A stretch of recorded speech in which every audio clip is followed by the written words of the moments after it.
other songs. Mike's Daily Podcast. Episode 1135. Hello, it's Mike Matthews broadcasting from Cafe Anyway, located somewhere in Podcastro, Valentino. Today, we hear from Madame Rootabega, Valentino, Bison Bentley, Podcastro Valley Mont, I should say. And we are going to bring you the segment called Ain't Life Grand? Mike's Daily Podcast, where we look at an interesting story that has to do with the writer. Mostly writers' stories aren't interesting, even though they're super smart. Mike's Daily Podcast, because they can put pen to paper, which is something that I have a hard time doing. I was walking through a field yesterday with the cows mooing, and I heard my dog say, "Let's go chase them." And I said, "But if we do that, we'll get to be erased by them because they are rather big and they'll stomp on us." Mike's Daily Podcast. This sounds like a weird dream I had. I did have a weird dream where I went to Hawaii to interview for a radio job. Mike's and then I ended up Daily showing up late. Podcast. And they got mad at me and they said, "No, we will not hire someone who's late." Which may speak to some issues I have with tardiness. I don't know, maybe I should talk to Scott Baio about that. Scott Baio showing up at the first night of the Republican convention. Have you heard yet the couple of radio people and television people have put together little comparisons between Melania's speech and Michelani. They've been merged together. Melania Trump and Michelle Obama. The speech was so exact in spots that you could just line them right up. It is so weird. Check it out. It's all over the internet. I understand that the mom, the mourning mom, the grieving mom from the whole Benghazi thing, when she got up and talked about Hillary and said she lied to us, she put Hillary in prison and all that. What? And then I'd like to talk about something else that went on at BigotCon. By the way, is that guy that does the Villages? What was his name? The guy that put on the Academy Awards. Is he putting this thing on too? Because it's so overproduced with the big smoke and everything. Big WrestleMania type situation. Look who just walked in. Hello, my commander. It's Madame Rootabega. I have wrestled before. Wonderful. I could see that because you've got rather large arms. I think you could take anyone down. My commander, I will not be upstaged by Trump or anyone. Don't mess with me. Ooh. There was a interesting exchange I heard on a podcast. Someone was interviewing the New York Times writer Jane Mayer, who interviewed the writer of The Art of the Deal and said that a couple of things about Trump that now we're like, what, really? Oh, yeah, I knew that. But we'll go into that a little bit later in the segment Ain't Life Grand. But one interesting thing she said, oh, look who else just walked in, was that she had been trying to get a hold of Hillary and ask her some questions about it. And she said it was very difficult to get a hold of Hillary or talk to her, whereas Trump returned her calls immediately, and Trump spoke to her immediately, which lends itself to this feeling I'm getting about Hillary, and many people do, that she's just so secretive and so non-transparent. Non-transparency may be an issue in the future. People as a whole don't like that much. And one other thing I was thinking about was that, you remember back in the 80s, and Bruce Springsteen was really huge with his Born in the USA song and all that.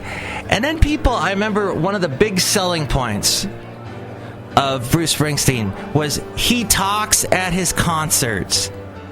He has a little story in front of all of his songs that he tells about, like, burning his draft card and stuff like that. And that was such a big selling point back then, about, an artist a performer, a musician, a rock star will talk about something and then go into his songs. And you think nowadays, nobody wants that. They just want to party. They just want to dance. Who needs the talking? Most musicians have really nothing to say anyway, and they're kind of like, yeah, smoke pot, it's fun.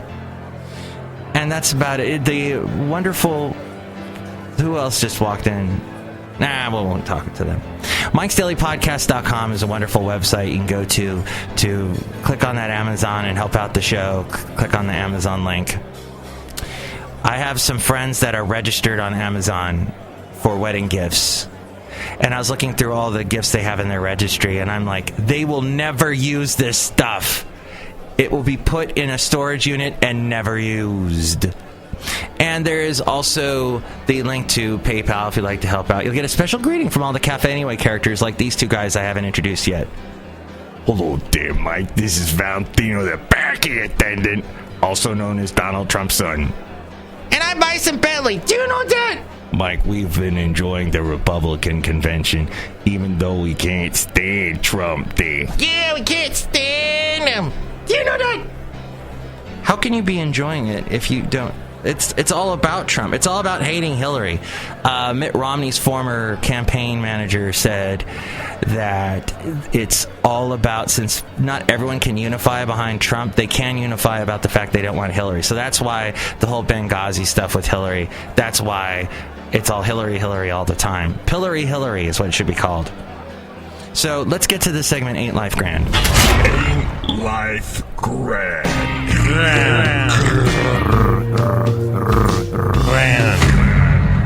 And then, oh, I didn't do the podcast picture. And here's today's podcast picture. Today's podcast picture is of San Leandro Marina, where I went to and saw people playing Pokemon Go constantly. They were non-stop with the Pokemon Go. Pikachu! Going, oh, look at that, it's a Pikachu. Pikachu! And all that. So that's a nice sunset picture, San Leandro Marina, where like nobody ever goes. It's such a nice place. It's kind of romantic. Well, it could use a little bit of restoration. There's some parts that have fallen into disrepair. So apparently there's big plans to change it and make it look nice. But speaking of putting lipstick on a pig, that's exactly what it was referred to, or for Mr. Trump's book. The writer of that, Tony Schwartz, said that writing The Art of the Deal was all about that, about making Trump look better than he is.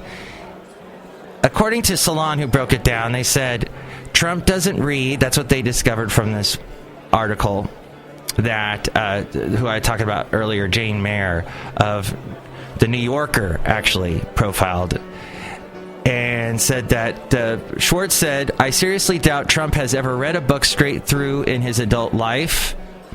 He's got a short attention span.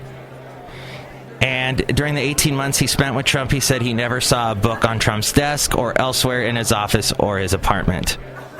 Also, Schwartz had to coin the term truthful hyperbole in order to put on an acceptable face on Trump's compulsive lying. He said he lied strategically. He had a complete lack of conscience about it. And when confronted, Trump would often double down, repeat himself, and grow belligerent, which we've seen that on the campaign trail, especially pre this campaign trail when he was campaigning 4 years ago and saying that Obama was not a citizen. And even when Obama produced the papers that showed his birth certificate showed that he is in fact a citizen, he's like, well, we're looking into that.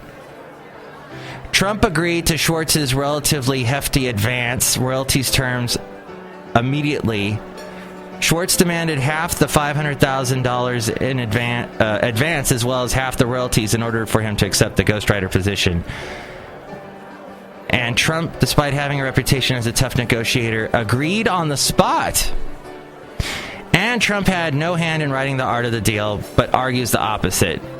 When Mayer spoke to Trump, he said, no, I wrote the thing. This guy didn't write anything. And even though Howard Karnitsky, who heads Random House, or who headed Random House at the time of the book's publishing, said, Trump didn't even write a postcard for us. And finally, this is interesting, Trump is not a family man, despite his portrayal as a family man in The Art of the Deal. Schwartz revealed that, as far as he could tell, Trump spent very little time with his family and had no close friends. Despite what Trump Jr. was saying last night at the convention, saying, or no, it was his daughter that was up there that was saying that he wrote little notes to me on my postcard, or my report card. Postcards, report cards, it's all there. Postcards from paradise. As we go outside a cafe anyway, we're bringing Mike's Daily Podcast somewhere in Podcaster Valley. Oh, during his time shadowing Trump, by the way, the real estate mogul began an affair with Marla Maples, and that would become his second wife. And now we have Melania. Don't say Melanie, it's Melania, because it's melodious. Next show, we are going to... Melodious. Metronome? Let's end the show. Next show, it's going to be Chely Shoehart, Floyd the Floorman, and John Deere the Engineer. And that will be fun. Mike's Daily Podcast is written and produced and performed by Mike Matthews. His podcast is super easy to find. Download or listen to his show and read his blog at MIKEs-DAILY-PODCAST.com. Email Mike now at MIKEs-DAILY-PODCAST@gmail.com. See you tomorrow. Bye!